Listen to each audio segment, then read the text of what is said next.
Welcome to The Explainer. Today, we're digging into a pretty provocative idea about the future of work. I mean, what really happens when AI makes our jobs obsolete?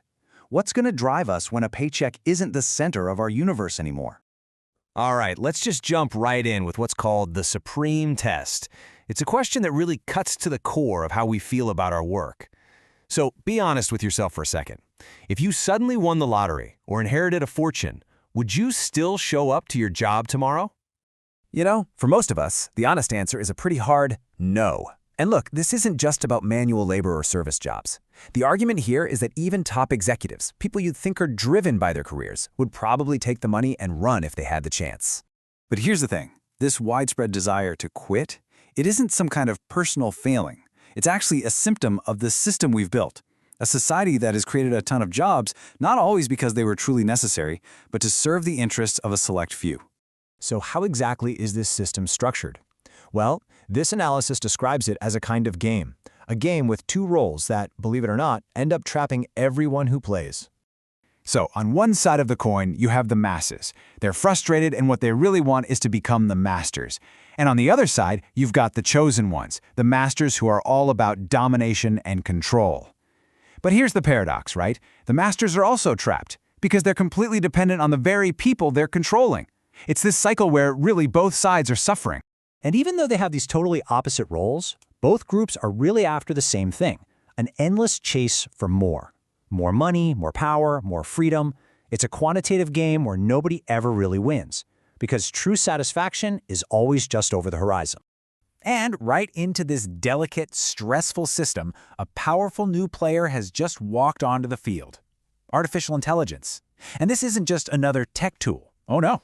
It's a force that is about to expose the very foundations of this world of work we've built. This whole AI revolution, it's happening in stages. First, it started taking over the simple, repetitive stuff. Then, it moved on to automating entire things. Now, it's totally restructuring jobs with low and medium salaries. And the final stage? Well, that's going to reveal just how hollow a lot of what we call climbing the corporate ladder really is. And this brings us to the core of the argument. AI isn't just making things more efficient. What it's really doing is revealing that a huge number of jobs are, well, useless. They're just fabricated activities designed purely to keep this system of control going. Okay, so what on earth happens when all these fabricated jobs just vanish?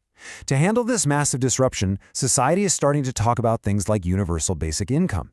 The thinking here is that it's a kind of survival salary designed to keep the system from collapsing to make sure people don't revolt. This creates a fascinating dilemma, doesn't it?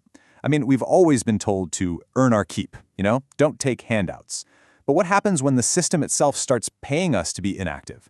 It forces us to totally rethink our ideas about what has value and what it means to contribute. So if AI and automation are going to take over all the quantitative tasks, the jobs we do just to get a paycheck, then what's left for us? The answer, according to this analysis, is basically everything that actually matters. The answer is zero. That's exactly how much money it takes to buy the things that are truly valuable, real love and true passion. These things exist completely outside of that economic game we were talking about. The thinker Herbert Marcuse put it perfectly.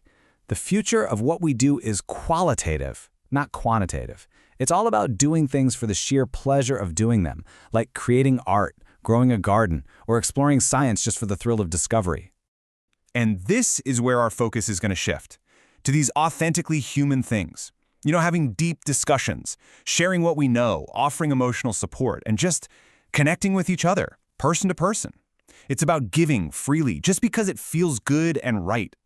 So you see, we're moving toward a future where our purpose isn't found in some made-up job.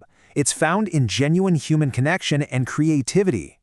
The uselessness of so many jobs is becoming clearer every day, and the time is coming when real passion is going to take center stage again. So this all leaves us with one final, pretty provocative question to chew on. When the machines are doing all the work, what are you going to do with your freedom? What will your passion be?